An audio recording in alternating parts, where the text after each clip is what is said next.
Welcome to another episode of Broadway Nation, the podcast that tells the remarkable story of how immigrant, Jewish, queer, and black artists invented the Broadway musical and how they changed America in the process. I'm David Armstrong, and I call this episode The Silver Age of the Broadway Musical, Part 1.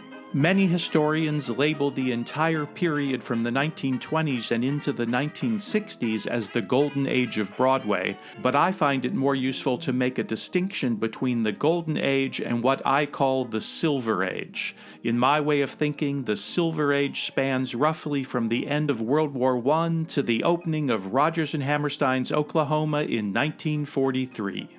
During the Silver Age, more than 300 musical comedies, operettas, and revues opened on Broadway, and overwhelmingly they were the creation of a second wave of Jewish, Irish, queer, and black artists, including a significant contribution from women. Many of these artists were second-generation children of immigrants, and in a big shift from the previous generation, many of them had attended college.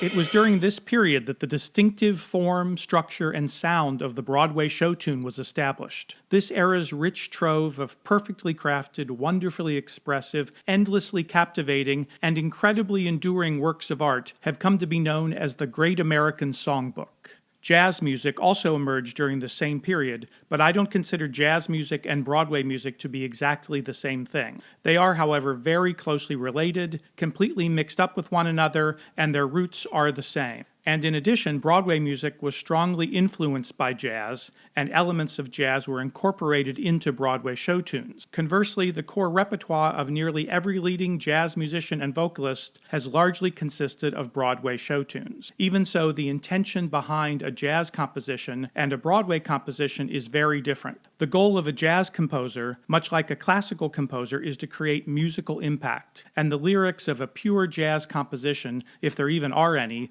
are secondary to the music. In contrast, the principal intention of a Broadway songwriter is to tell the story, or enrich the depiction of a character within a story, and the words are always of equal, if not even greater importance than the music. The story of how African American music and Jewish music merged together to create the distinctive sound of the Broadway show tune is a fascinating one, and I'll go into that in depth in my next episode.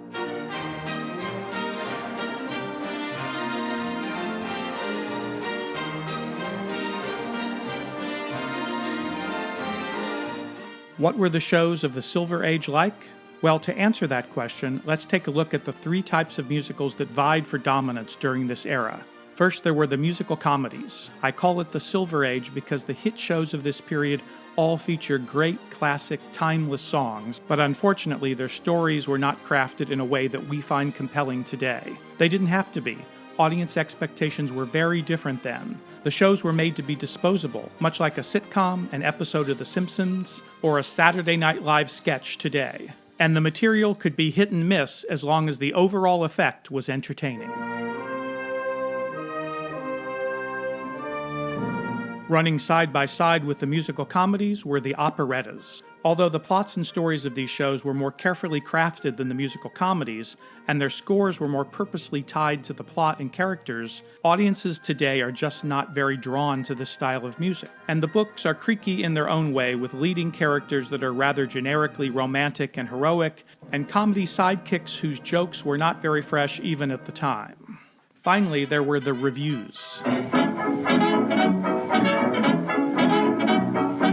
This was the heyday of the revue, and these shows were largely built specifically for the performers who starred in them, and their comedy sketches and routines were usually very topical. To revive these shows today would be much like restaging last week's episode of Saturday Night Live 50 years from now with a different cast. Most of the jokes would be incomprehensible to that future audience because the subject matter would be long forgotten, and because writing that had been tailored to specific stars would not sit all that well on other performers. The revue format migrated to television in the 1950s, and as a result it pretty much died on Broadway around the same time, except for composer compendiums. But the structure of the revue would heavily influence the structure of the book musicals of the 1970s. The result of all this is that almost none of the hit musicals from the Silver Age, revues, operettas, or musical comedies, are ever performed today. However, in their day, these shows were wildly entertaining, hilariously funny, and sometimes deeply moving, and they left a tremendous legacy. In addition to the hundreds of enduring songs that came from them, songs that are still very much with us, many of the innovations, techniques, and content that originated in these shows has been handed down to the musicals of today.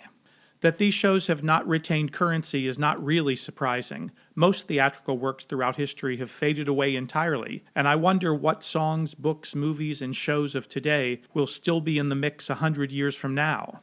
This longevity is what makes something a classic.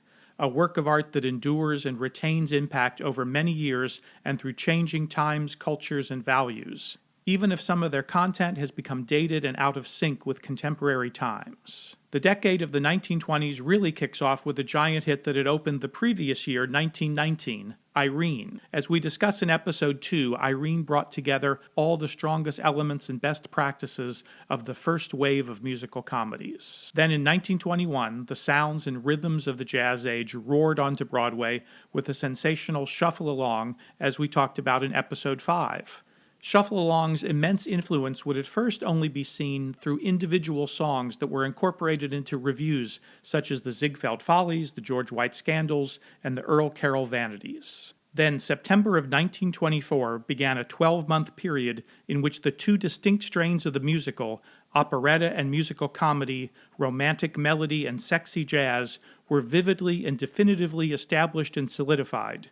During that year, the smash hits Rosemary, Lady Be Good, The Student Prince, The Garrick Gaieties, and No Nanette would all make their debuts. One of my time travel fantasies is to be able to journey back to September of 1925 and see all of those shows in 1 week. Let's look briefly at each of those shows.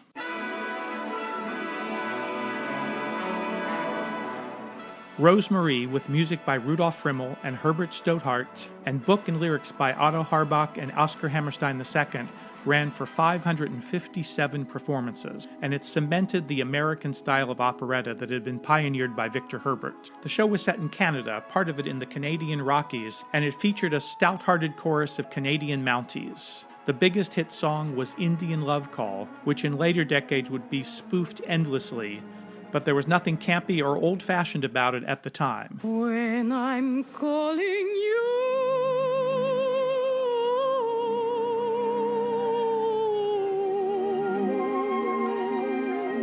I will answer you.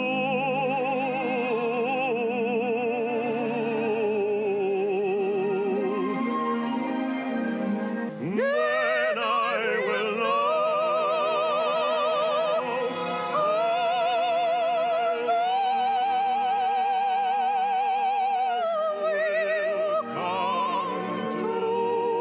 It was the height of drama and romance, with an effect on its audience much like the music of the night in The Phantom of the Opera has on audiences today.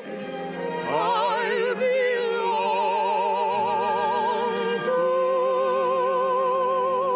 you.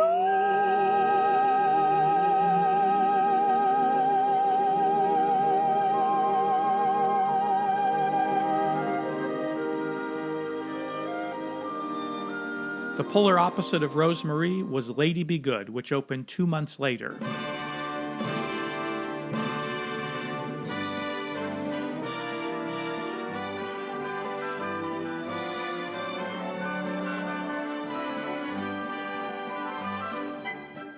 It was the first of 14 musicals by the songwriting team of brothers George and Ira Gershwin, and it was also the show that transformed the brother-sister song and dance team of Fred and Adele Astaire into major Broadway stars.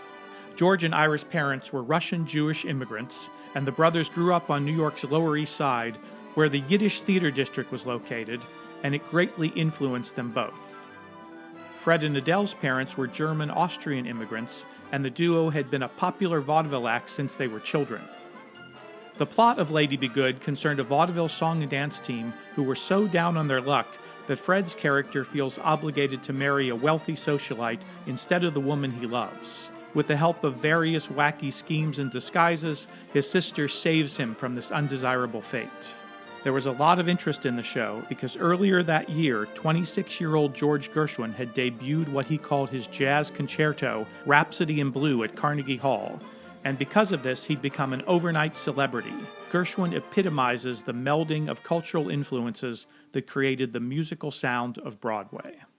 Lady Be Good's hit song, Fascinating Rhythm, had a new sound that reflected the jagged tempo and modern pulse of New York City during the 1920s. Fascinating rhythm, got me on the go. Fascinating rhythm, I'm all afraid of her. What a mess you make him, the neighbors wanna know why I'm always shaking just like a flivver. Each morning I get up with a sigh, start a hopping, never stopping. By that night the work has been done. I know that once it didn't matter, but now you're doing wrong when you start to matter. I'm so unhappy.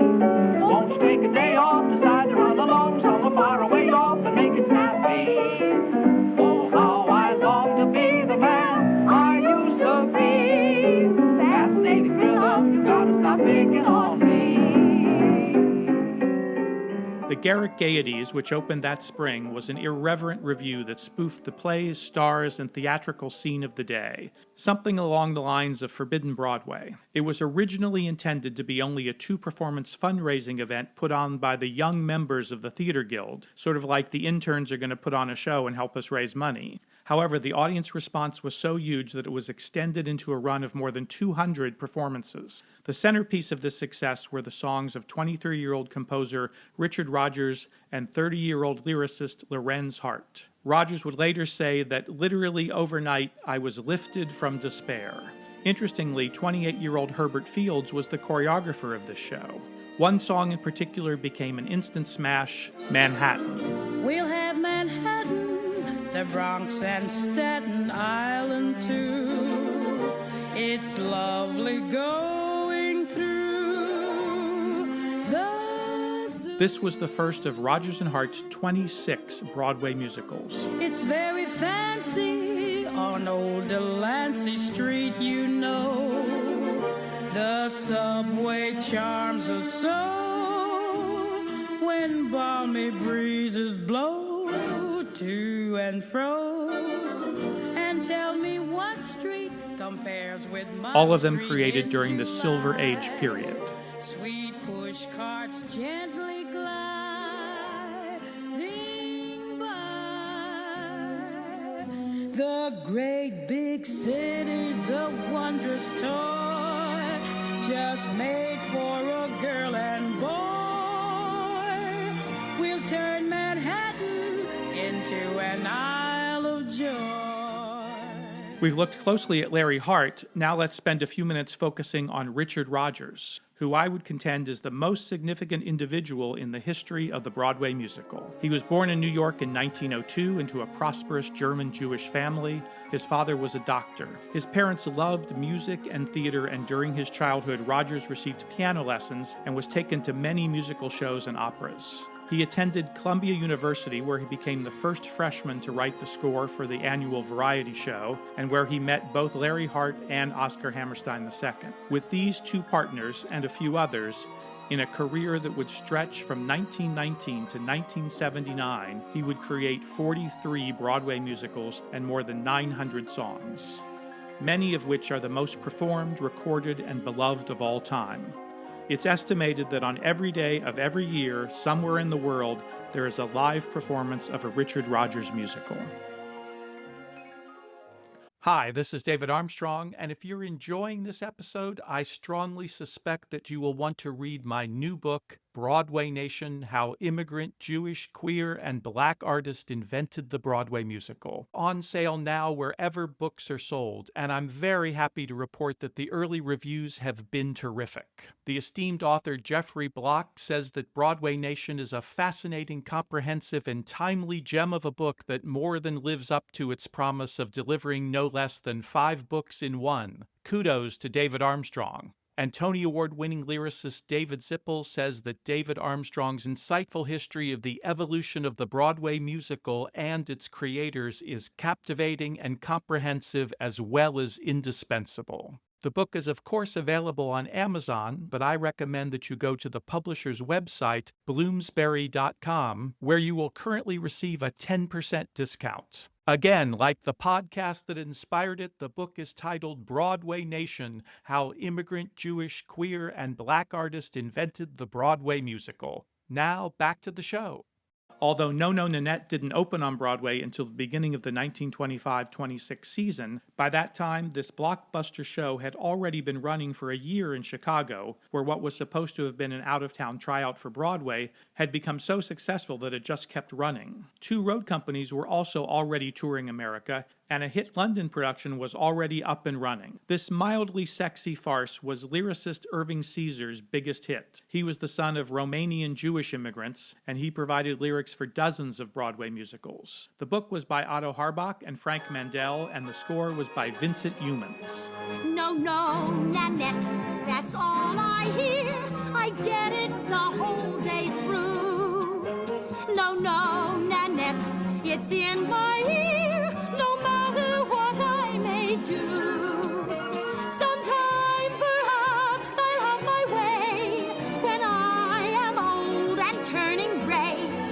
But just as yet, it's always no, no, no, no, no, no, no, Nanette. Like Cole Porter, Youmans is unusual in this world since he came from a very wealthy WASP family. But also like Porter, he was probably queer.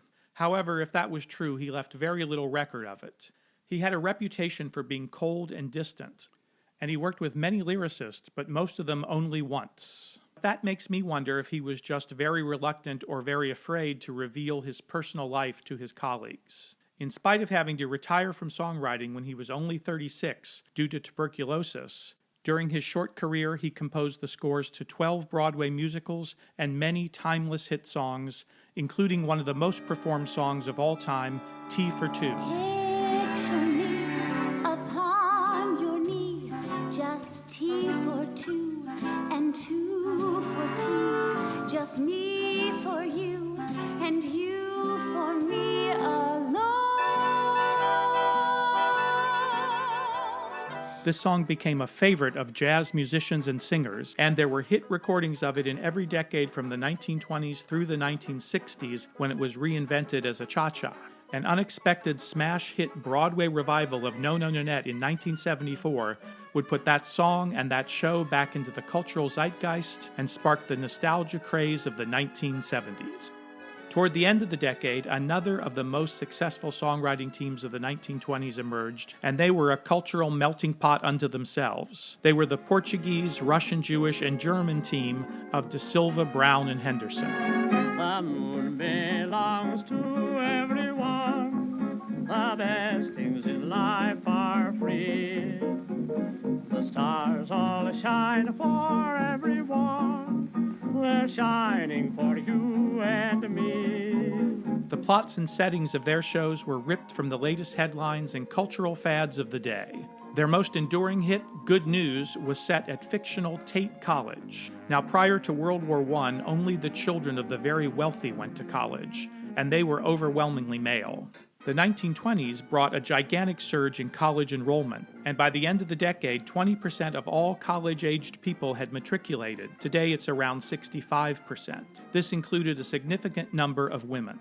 By 1926, college life, and especially college football, had become national topics of interest, and Good News set out to capitalize on that. The setting provided a chance to put a stage full of young, attractive, horny college kids front and center. The lyric to the opening number sets the tone. Students are we of dear old Tate College, learning, learning, learning every day, filling our minds with jewels of knowledge, learning, learning, learning every day, learning how to sin, not how to think, how to mix our gin right in the sink. We spend our days in having romances. We spend our nights hoofing at dances.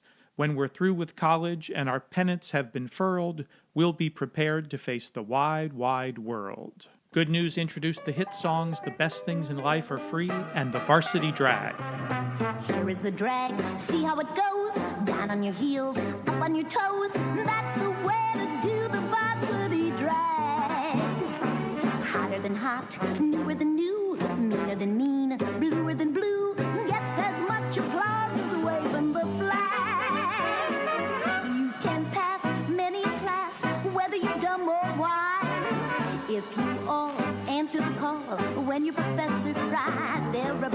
on your heels, up on your toes. Stay after school, learn how it goes.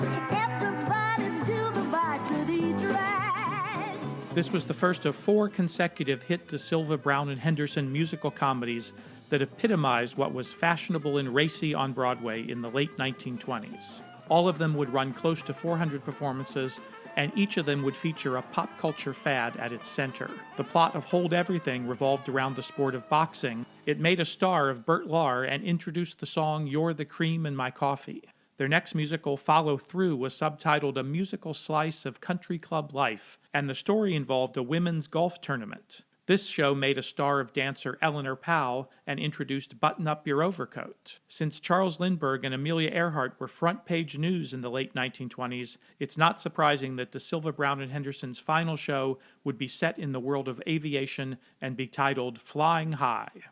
Buddy DeSylva, Lou Brown, and Ray Henderson, together and separately, worked on scores of Broadway musical comedies and revues and created dozens of classic hit songs. Button up your overcoat when the wind is free. Take good care of yourself, you belong to me. Eat an apple every day, get to bed by 3. Take good care of yourself, you belong to me. From a whippoorwill out on a hill, they took a new note, pushed it through a horn till it was born into a blue note, and then they nursed it, rehearsed it, and gave out the news that the Southland gave birth to the blues. If it's naughty to rouge your lips, shake your shoulders and twist your hips. Let a lady confess, I wanna be bad. This thing of being a good little goodie is all very well. What can you do if you're loaded with plenty of hair and bigger? Life is just a bowl of cherries. Don't make it serious. Life's too mysterious. You work, you save, and you worry so, but you can't take your dough when you go, go, go. So keep repeating, it's the berries. The strongest oak must fall. The sweet things in life to you were just loaned. So how can you lose what you've never owned? Life is just a bowl of cherries. So live and laugh at it all. For the moment, I'm going to skip over the 1927 musical Showboat. It was in many ways the most significant show of the Silver Age, and I will discuss it in great detail in upcoming episodes. As you might imagine, the stock market crash of 1929 and the Great Depression that followed had a tremendously negative effect on Broadway. Ziegfeld was only one of the producers who went bankrupt. Many theaters closed their doors or became movie theaters in which you could now see Al Jolson for a quarter. During the 1927-28 season, 59 musicals opened on Broadway, but by the 1932-33 season, there were only 29. Of course, it was not just the pool of investors that had shrunk, the audience had shrunk as well. Nearly 1/3 of all New Yorkers were unemployed, and at least 20,000 of them were theater workers.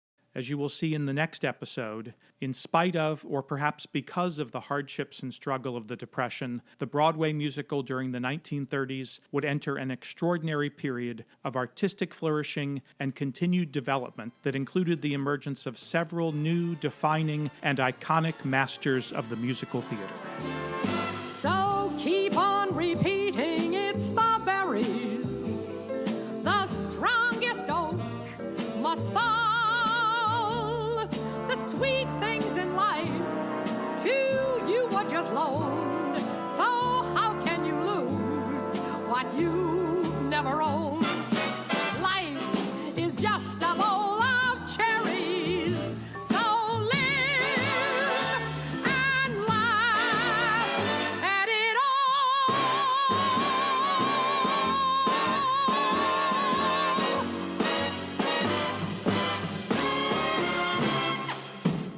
Broadway Nation is produced and written by me, David Armstrong. I want to thank everyone at KVSH 101.9 FM, the voice of beautiful Vashon Island, Washington, and especially everyone at the Broadway Podcast Network.